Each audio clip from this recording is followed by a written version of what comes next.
Dear student, আজকে তোমাদের preposition নিয়ে আলোচনা করা হবে। ঠিক আছে, প্রিপজিশন হচ্ছে এখানে আজকে ইনটু, বাই এবং উইথ এই তিনটা প্রিপজিশন নিয়ে আলোচনা করছি। প্রিপজিশন কি? প্রিপজিশন প্রি মানে হচ্ছে পূর্বে, পজিশন মানে অবস্থান। নাউন বা প্রোনাউনের পূর্বের অবস্থানটাকে বলা হয় কি প্রিপজিশন। দেখো লিখলাম মতো ইনটু, প্রিপজিশনটার নাম কি হলো ইনটু। ইনটু মানে কি হচ্ছে মধ্যে, কি বললাম? ইনটু মানে মধ্যে বা ভিতরে বা অভ্যন্তরে। এই ইনটু কথাটা এই যে ব্যবহার আছে কি না, বলছে গতিশীল অবস্থা বোঝালে ব্যবহারে বলছে কি যে গতিশীল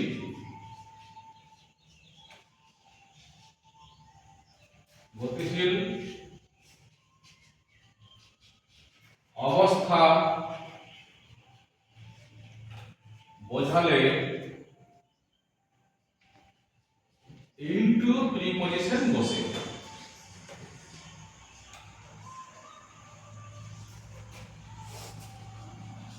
ইনটু প্রিপজিশন বসে। एग्जांपल দেখো ইনটু, তাহলে গতিশীল অবস্থা কি? কোন একটা জিনিস থাকবে, তাতে কি থাকবে? কিছু না কিছু স্পিড থাকবে, গতি থাকবে।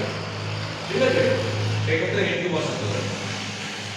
যেমন দা ফ্রগ, এই ফ্রগ মানে হচ্ছে ব্যাং। ফ্রগ মানে কি বললাম? ব্যাং। The frog jump into the room।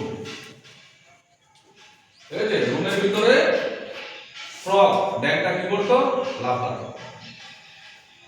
আরেকটা যেমন হচ্ছে, তাহলে ব্যাংটা যে লাফাতো কি না, তো ব্যাংটাতে কিছু স্পিড ছিল, গতি ছিল বলে লাফাতে পারছিল। যেমন হচ্ছে হি ইজ এন্টারিং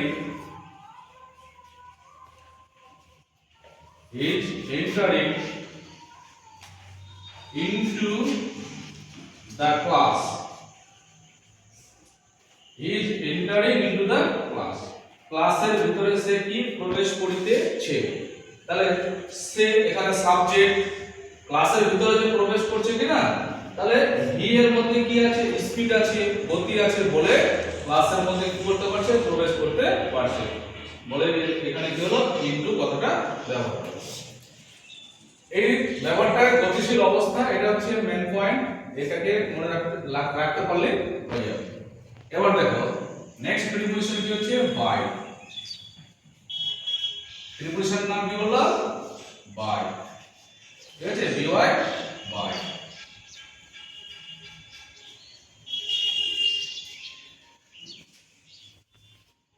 ঠিক আছে, বাই মানে হচ্ছে দ্বারা, দ্বারা বা দিয়ে। ঠিক আছে, কোনো কিছুর দ্বারা যদি বোঝানো হয় তাহলে কি করে? বাই বসে। দেখো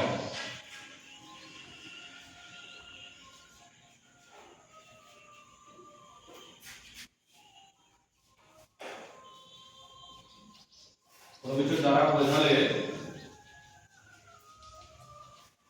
বাই বসে। ঠিক আছে, যেমন হচ্ছে কি যে বাই ট্রেন, কি লিখলাম বলতো? By train. এখানে ব্র্যাকেটের মধ্যে আমি একটা জিনিস লিখে দিচ্ছি, যানবাহন।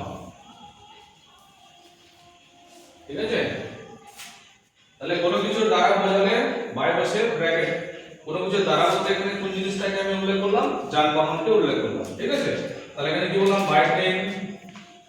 তাহলে বাসের আগে থেকে কি হওয়া উচিত? By bus.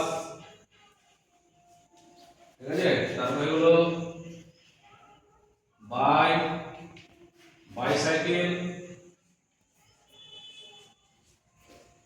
বাই বাইসাইকেল ইত্যাদি হয়ে যাবে। আচ্ছা, এটা এক নম্বর করলাম। দুই নম্বর দেখো প্রাণীবাচকের ক্ষেত্রে বা ব্যক্তিবাচকের ক্ষেত্রে কি হয়? বাই বসে। ব্যক্তি বাচক এর ক্ষেত্রে বাই, যদি ব্যক্তিবাচক বোঝায় তাহলে কি বসবে বাই। যেমন a tiger was killed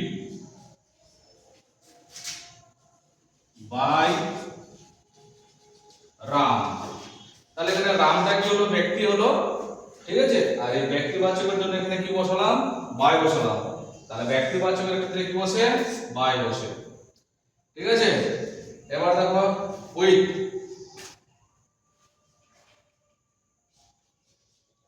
with মানে হচ্ছে সঙ্গে, উইথ মানে কি বললাম, উইথ মানে হলো সঙ্গে। ব্যবহার দেখো কি বলছে, কারো সঙ্গে বোঝালে উইথ বসে,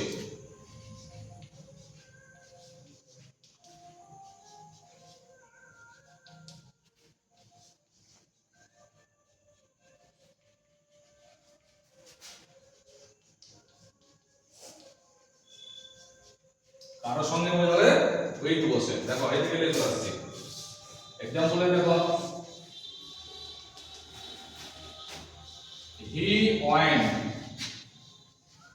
he went to Kolkata with, এটা with লিখলাম, with his friend, সে তার বন্ধুর সাথে কোথায় গিয়েছিল, কলকাতায় গিয়েছিল। উইথ এর একটা ব্যবহার হলো এখানে, ঠিক আছে, এখানে নাম্বারিং করে দিচ্ছি।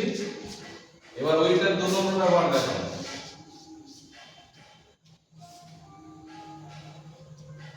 দেখো বস্তুবাচক যদি বোঝায় তাহলে উইথ বসে,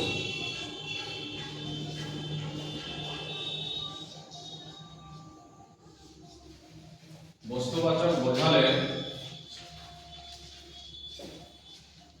বস্তুবাচক বোঝালে উইথ বসে। যেমন